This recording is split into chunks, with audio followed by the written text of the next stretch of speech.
our studios. To make judicious use of the... Speaking at the presentation of cash gift, wife of Osun State Governor Mrs. Kafayat Oyetola described leadership as a call to meet the yearnings and expectations of the people, as she urged the survivors of the gender-based violence in the state to make judicious use of the cash grants given to them by her office to start a viable business that will augment their means of livelihood. Mrs. Oyetola, who is the chairperson of Southern Governors' Wives Forum and also chairperson Gender-Based Violence in Osun State, stated that the empowerment meeting she held with them was aimed at further giving their lives a sense of hope and belonging geared towards putting smiles back on their faces. She stressed that one of the objectives of the Southern Governors' Wives Forum is to ensure that gender-based violence survivors get necessary assistance and support from MacArthur Foundation and other donor agencies, urging the beneficiaries to forget the past and embrace the present with renewed determination and commitment, reiterating that women should not suffer violence in any way on account of their gender. The wife of Osun State Governor called on all stakeholders to form a synergy, specifically targeted at eliminating all kinds of traditional beliefs and practices that will create barriers for women and their emancipation. Kò ń ṣe téèyàn fi ra oúnjẹ bó ṣe wù kó kéré mọ́ ẹ̀ ń láti fi ṣiṣẹ́. Ministry of Women Affairs ìdí nìyí tán ṣe wà níbí. Ṣẹ́mi tá a fún ní kékeré tá a bá rí kó di púpọ̀ orí máa yáàyàn gan. Mrs. Oyetola, who enjoined women to fight for their rights at all times, equally urged them to take advantage of all available channels of reporting and speaking out when they hear or see any case of gender-based violence. Highlight of the meeting was the presentation of cash grants aimed at empowering the survivors of gender-based violence by the wife of the governor, Mrs. Kafayat Oyetola.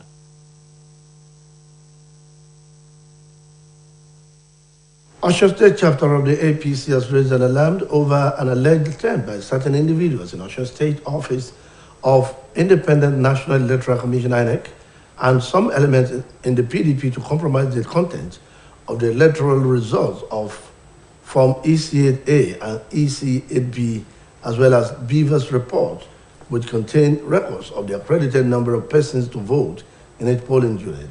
The allegation was contained in a statement issued in the Shobo State by the state chairman of the APC, Prince Boyega Famodu, and the party in which he said the attempts to manipulate electoral results and documents followed the petition filed APC candidate in July 16, 2022 Osun governorship election, Mr. Boyega Oyetola, against the declaration of the PDP candidate, Senator Ademola Adeleke, as the winner by INEC.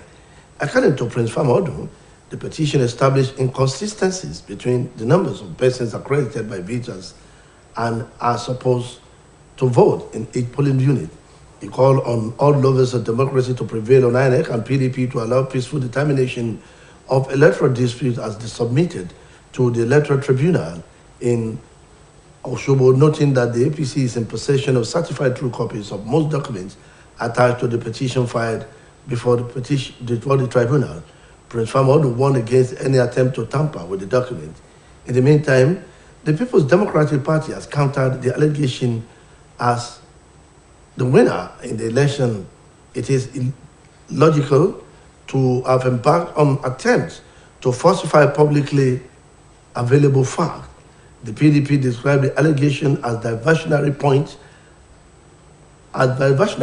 out that the report is in the public domain, noting that the statement made by the APC is every inch to the contrary. The OSBC News contacted Independent National Electoral Commission, which is at the center of the allegation and counter-allegation, to know its position on the matter. The resident Electoral Commissioner, Professor Ganil Raju, dismissed the accusation on counter-accusation, adding that there is nothing for the Commission to defend about them. Meanwhile, the Independent National Electoral Commission, INEC, has declared that there is no allegation before it about the claims by some political parties that the server of the agency has been hacked. The State Resident Electoral Commissioner, Professor Abdul Ghani Raji, who disclosed to OSBC News, noted that such allegation does not exist. I'm not going to talk about what does not exist.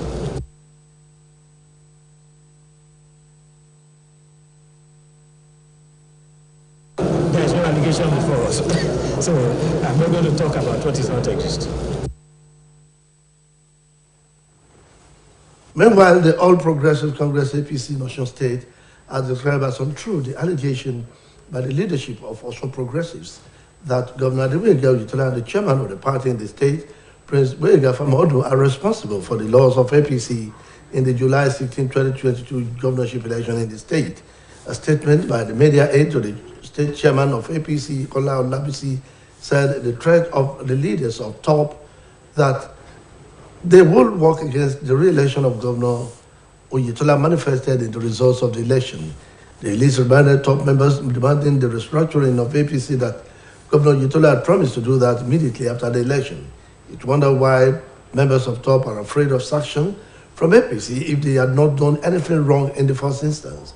Chairman of top in the state, Honorable Razak Salinshile, had addressed a press conference in Osogbo where he declared that Governor Oyetola and Prince Famodu were responsible for APC's loss in the July 16 governorship election in the state.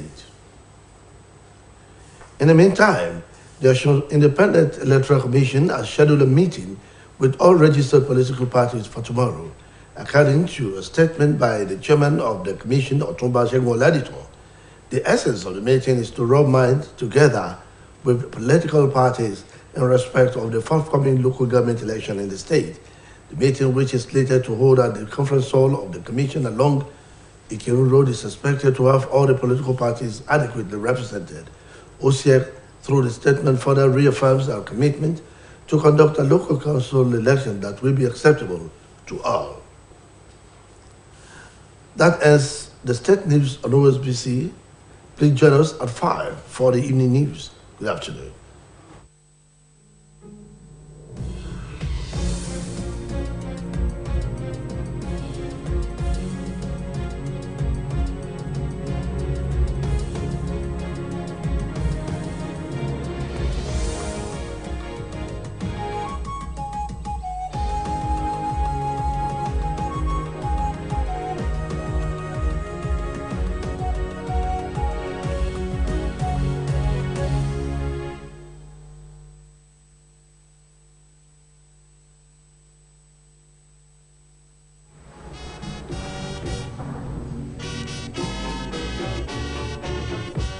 It is our duty that we owe to our great dear motherland to enhance her and to boost her in the eyes of all the world.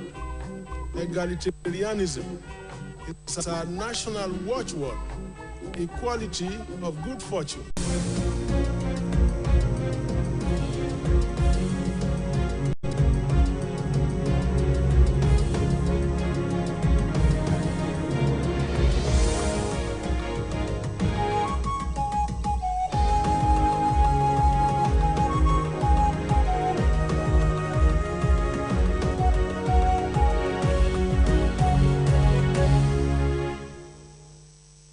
ìròyìn ìpínlẹ̀ Ọ̀ṣun lọ́mọ fún yín.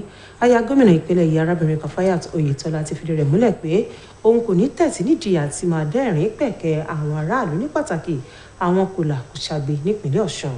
Arábìnrin Oyetola fìdí èyí múlẹ̀ nígbà tó ń gbàlejò ìsọ̀rí àwọn èèyàn kan tí wọ́n dẹ́yẹ sí lálejò lọ́fíìsì rẹ̀ lóṣogbo. Àtúpalẹ̀ ìròyìn rèé látẹnu ẹ jẹ́ ká gbọ́. Nígbà tó ń sọ̀rọ̀ níbi ètò náà, aya gómìnà ìpínlẹ̀ Ọ̀ṣun arábìnrin Kafayat Oyetola ní òun yóò túbọ̀ máa kópa tó jọjú nínú fífi ẹ̀rín sí ẹnu àwọn èèyàn ìpínlẹ̀ yìí. Ó ṣàpèjúwe ipò adarí gẹ́gẹ́ bí ọ̀nà bíbá àìní àwọn tí ò ní pàdé tó sì rọ ìsọ̀rí àwọn èèyàn náà nípìnlẹ̀ yìí láti ṣàmúlò ẹ̀bùn owó tí ọ́fíìsì rẹ̀ tó fún wọn láti fi bẹ̀rẹ̀ okòwò tiwọn káyé lè dùn gbé fáwọn náà. Arábìnrin Oyetola tó jálága ẹgbẹ́ àwọn aya gómìnà lẹ́kùn gúúsù ilẹ̀ yìí àtàlága ìgbìmọ̀ tó ń pinwọ́ dídẹ́yẹ sáwọn obìnrin nípìnlẹ̀ yìí sọ pé ìpàdé tó ń báwọn èèyàn yìí ṣe ló jẹ́ ara ọ̀nà láti lè jẹ́ káwọn náà ní ìrètí pé àwọn náà kópa tiwọn láti rí dájú yìí pé àwọn náà jẹ́ èèyàn láyé. Ó ṣàlàyé pé ọ̀kan lára àfojúsùn àjọ àwọn aya gómìnà lẹ́kùn gúúsù ilẹ̀ yìí ni láti rí dájú yìí pé àwọn tí wọ́n ń dẹ́yẹ sí tí wọ́n jẹ́ àwọn obìnrin rí ìrànlọ́wọ́ àti àtìlẹ́yìn àjọ kan tí wọ́n pè ní MacArthur Foundation àti àwọn àjọ míì. Ó wá rọ àwọn èèyàn yìí pé kí wọ́n gbàgbé ohun tó ti ṣẹlẹ̀ sí wọn látẹ̀yìn ṣùgbọ́n kí wọ́n máa gbé ìgbé ayé ọ̀tun. Nígbà tó ń tẹnumọ́ yìí pé ojú àwọn obìnrin kò ní máa rí rògbòdìyàn kankan mọ́ lórí dídẹ́yẹ sáwọn obìnrin, aya gómìnà ìpínlẹ̀ Ọ̀ṣun rọ àwọn lókọlókọ tọ́rọ̀ kàn láti ṣiṣẹ́ papọ̀ kí wọ́n pinwọ́ ìwà burúkú yìí láwùjọ wa. Owó yìí kì í ṣe owó téèyàn kó lọ sọ́jà tó lọ fi raṣọ, kò ń ṣe téèyàn fi ra oúnjẹ. Bó ṣe wù kó kéré mọ́ ẹ̀ ń láti fi ṣiṣẹ́. Ministry of Women Affairs ìdí nìyí tán ṣe wà níbí. Ṣẹ́mi tá a fún ní kékeré tá a bá rí bó di púpọ̀ orí máa yáàyàn gan. Arábìnrin Oyètọ́lá rọ àwọn obìnrin pé kí wọ́n máa jà fún ẹ̀tọ́ wọn ní gbogbo ìgbà. Bákan náà ló rọ̀ wọ́n pé kí wọ́n máa ṣàmúlò gbogbo ọ̀nà kí wọ́n máa kégbàjarè fún aráyé ohunkóhun tí ojú wọn bá rí. Lára tó wáyé níbi ìpàdé àwọn ni bí wọ́n ṣe fún àwọn èèyàn yìí ní owó eléyìí tí aya gómìnà arábìnrin Kàfáyàt Oyètọ́lá ṣe. Olúwarántí Ọ̀jẹ̀wùmí fún iṣẹ́ OSBC. Ẹgbẹ́ òṣèlú All Progressives Congress nípínlẹ̀ Ọ̀ṣun ti ké gbàjarè lórí bó ṣe ní àwọn kan nínú àjọ elétò ìdìbò lórílẹ̀‐èdè yìí ẹ̀ka ti ìpínlẹ̀ Ọ̀ṣun àtàwọn míì nínú ẹgbẹ́ òṣèlú PDP ń gbìyànjú láti ṣe mọ̀kàrúrù nípa fọ́ọ̀mù tó wà fún èsì ìbò tí wọ́n pè ní EC8A àti EC8B tó fi mọ́ abọ́ ìròyìn lórí ẹ̀rọ tó sọ ojúlówó ìka àti ojú olùdìbò nípa ẹ̀kúnrẹ́rẹ́ àwọn tó forúkọ sílẹ̀ lákòókò ìbò láti yúnítì kọ̀ọ̀kan tá a mọ̀ sí BVAS. Ẹ̀sùn yìí jẹyọ nínú àtẹ̀jáde tí alága ẹgbẹ́ òṣèlú APC nípínlẹ̀ Ọ̀ṣun ọmọọba Gbóyèga Fámọdún àti ẹgbẹ́ òṣèlú rẹ̀ fi síta pẹ̀lú àlàyé pé ìgbésẹ̀ àti tọwọ́ bọ èsì ìdìbò náà ló wáyé lẹ́yìn tí olùdíje fún ipò gómìnà lásìkò ìbò tó kọjá lábẹ́ àṣẹ ẹgbẹ́ òṣèlú APC ọ̀gbẹ́ni Adégbóyèga Oyètọ́lá pẹjọ́ tako èsì ìbò tájọ INEC kéde pé òun ló gbé olùdíje lábẹ́ àṣẹ ẹgbẹ́ òṣèlú PDP sẹ́nẹ́tọ̀ Adémọ́lá Adélékè wọlé. Gẹ́gẹ́ bí ọmọọba Fámọdún ṣe wí, lára ìsùn tẹ́gbẹ́ òṣèlú rẹ̀ gbé kalẹ̀ pé ó ṣúyọ lákòókò ìbò náà ní iye àwọn tí ẹ̀rọ BVAS sọ pé ó forúkọ sílẹ̀ fún káàdì ìdìbò àti iye àwọn tó dìbò láwọn ibùdó ìdìbò kọ̀ọ̀kan. Ó wá rọ àwọn olólùfẹ́ ìjọba tiwantiwa láti rí pé àjọ elétò ìdìbò gba àlàáfíà láàyè lọ́nà àti dájú pé ìgbẹ́jọ́ ìgbìmọ̀ tó ń gbẹ́sìn ìdìbò ọ̀hún kò tó kalẹ̀ sọ́ṣogbo kẹsẹ̀ járí, pẹ̀lú àfikún pé ẹgbẹ́ òṣèlú APC ní gbogbo àkọọ́lẹ̀ tó ṣe kókó tí wọn kò mọ ẹ̀sùn náà. Ọmọọba Fámọdún wá ṣèkìlọ̀ pé kí wọ́n má ṣe tọwọ́ bọ àwọn àkọsílẹ̀ yìí. Ẹ̀wẹ̀, ẹgbẹ́ òṣèlú People's Democratic Party ti fèsì pé irọ́ tó jìnnà sóòótọ́ lẹ̀sùn pé ẹgbẹ́ òṣèlú náà ń gbé ìgbésẹ̀ láti tọwọ́ bọ àwọn àkọọ́lẹ̀ tó jẹ́ ẹ̀rí máa jẹ́mi ìṣó tó fìdí bí wọ́n ṣe wọlé nínú ètò ìdìbò gómìnà tó kọjá lójú. Tẹgbẹ́ òṣèlú PDP sì ṣàpèjúwe ẹ̀sùn tí wọ́n fi kàn wọ́n gẹ́gẹ́ bí èyí tí kò lẹ́sẹ̀ ńlẹ̀ nítorí pé gbogbo aráàlú ló ní àwọn àkọọ́lẹ̀ náà. Fún ìdí èyí, kẹgbẹ́ òṣèlú APC ò wá nǹkan míì sọ. Èyí ló wá ta ikọ̀ ìròyìn iléeṣẹ́ yìí nídìí kan láti ṣe àbẹ̀wò sọ́fíìsì àjọ elétò ìdìbò ẹ̀ka tìpínlẹ̀ Ọ̀ṣun láti lè gbọ́ èrò àjọ náà nípa ẹ̀sùn tó ń fi kàn wọ́n. Àmọ́ nígbà tó ń fèsì sí èyí, alámòjútó àjọ elétò ìdìbò nípínlẹ̀ yìí ọ̀jọ̀gbọ́n Abdulgani Raji sọ pé irọ́ gbulẹ̀sùn tí wọ́n fi kan àjọ INEC pẹ̀lú àlàyé pé kò sí nǹkan kan tí wọ́n lè béèrè lórí àbájáde ìbò tó kọjá tí wọn ò ní lè ṣàlàyé lẹ́kùnrẹ́rẹ́ nípa rẹ̀. Wàyí o, àjọ elétò ìdìbò nílẹ̀ yìí INEC ẹ̀ka tìpínlẹ̀ Ọ̀ṣun ti sọ dímọ̀ pé òun ò gbọ́ nípa àwọn awuyewuye tí wọ́n láwọn ẹgbẹ́ òṣèlú kan pa kiri pé wọ́n ti tọwọ́ bọ ẹ̀rọ ayélujára àjọ náà. Alámòjútó àjọ INEC nípínlẹ̀ yìí ọ̀jọ̀gbọ́n Abdulgani Raji ló sọ èyí di mímọ̀ fóníròyìn iléeṣẹ́ yìí pẹ̀lú àlàyé pé ẹ̀sùn náà ò lẹ́sẹ̀ ńlẹ̀ rárá. Ó sọ̀rọ̀ síwájú sí i. Awuyewuye kàkà kò sí wàhálà lọ́dọ̀ tó àlè sọ̀rọ̀ lórí táàgbù. Ẹgbẹ́ òṣèlú All Progressives Congress nípínlẹ̀ Ọ̀ṣun ti ṣàpèjúwe àhesọ ọ̀rọ̀ kan tí ó ní àwọn adarí ẹgbẹ́ tí wọ́n pè ní the Ọ̀ṣun Progressive Top sọ pé gómìnà Adégbóyèga Oyètọ́lá àti alága ẹgbẹ́ òṣèlú APC nípínlẹ̀ yìí ọmọọba Gbóyèga Fámọdún ni wọ́n ṣokùnfà bí ẹgbẹ́ òṣèlú APC kò ṣe rọ́wọ́ mú nínú ìbò gómìnà tó wáyé kọjá lọ́jọ́ 16 oṣù tó kọjá nípínlẹ̀ Ọ̀ṣun. Nínú àtẹ̀jáde tí olùrànlọ́wọ́ fétò ìròyìn alága ẹgbẹ́ òṣèlú APC nípínlẹ̀ yìí Kọ́lá Ọlábísí fi síta lórúkọ ọmọọba Fámọ́dún jẹ́ kó yé ni pé ohun táwọn aṣáájú ikọ̀ top sọ pé àwọn yóò ṣiṣẹ́ tako jíjáwé olúborí gómìnà fún sáà kejì ló farahàn. Àtẹ̀jáde náà mú wá sírántí ohun táwọn ikọ̀ top ń pè fún pé kí àtúnṣe wà nínú ẹgbẹ́ náà tó sì ní gómìnà ti ṣèlérí fún wọn ṣáájú pé òun yóò ṣiṣẹ́ lé lórí lẹ́yìn ìdìbò. Ó ní ìyàlẹ́nu ló jẹ́ pé àwọn igun top ń bẹ̀rù ìjìyà látọ̀dọ̀ ẹgbẹ́ òṣèlú APC lórílẹ̀‐èdè yìí bí kì bá ṣe bẹ́ẹ̀ wọn kò ní máa ṣe inú fu àyàfu. Ṣáájú lálága àgbọ̀n kan ọ̀hún tí wọ́n pè ní top Honorable Razak Saleh Shile ti sọ níbi ìpàdé oníròyìn kan tó wáyé lọ́ṣọ̀gbọ̀ pé gómìnà Oyètọ́lá àti ọmọọba Fámọ́dún ló ṣokùnfà ohun tó ṣe ẹgbẹ́ òṣèlú náà níbi ìdìbò tó wáyé kọjá nípìnlẹ̀ yìí, ṣùgbọ́n tẹgbẹ́ òṣèlú APC ní ikọ̀ top gan ni ìròmí tó ń lù lábẹ́nu lórí ọ̀rọ̀ yìí.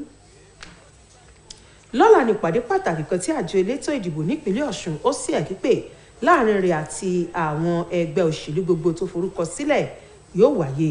Àtẹ̀jáde tí alága àjọ OSBC nípínlẹ̀ Ọ̀ṣun Ọ̀túnba Ṣẹ́gun Ọládìsàn fi síta jẹ́ kó di mímọ̀ pé pàtàkì ìpàdé náà ní láti fikùn lukùn nípa ètò ìdìbò ìjọba ìbílẹ̀ tó ń bọ̀ lọ́nà nípínlẹ̀ Ọ̀ṣun. Ìpàdé tí wọ́n ṣètò sí gbọ̀ngàn ìgbàlejò àjọ náà tó wà lọ́fíìsì wọn tó kalẹ̀ sójú ọ̀nà Ìkìrun àtijọ́ nírètí wà pé yóò ṣàkójọ gbogbo àwọn aṣojú ẹgbẹ́ òṣèlú tó wà yíká ìpínlẹ̀ Ọ̀ṣun.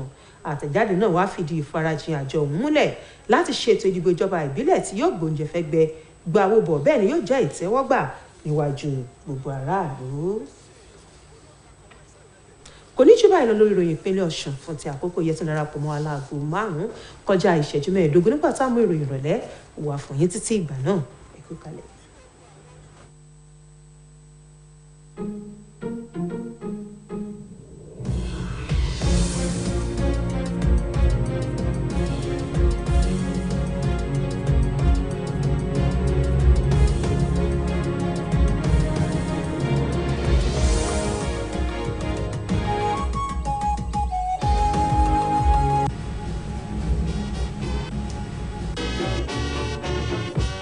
It's a duty that we owe to our great dear motherland to enhance her and to boost her in the eyes of all the world. Egalitarianism is our national watchword. Equality of good fortune must be to each sure reward. Liberty and brotherhood are the goals for which we strive, plus progress, plus plenty, and all the good things of life. Up, up, Nigeria, and take thy rightful place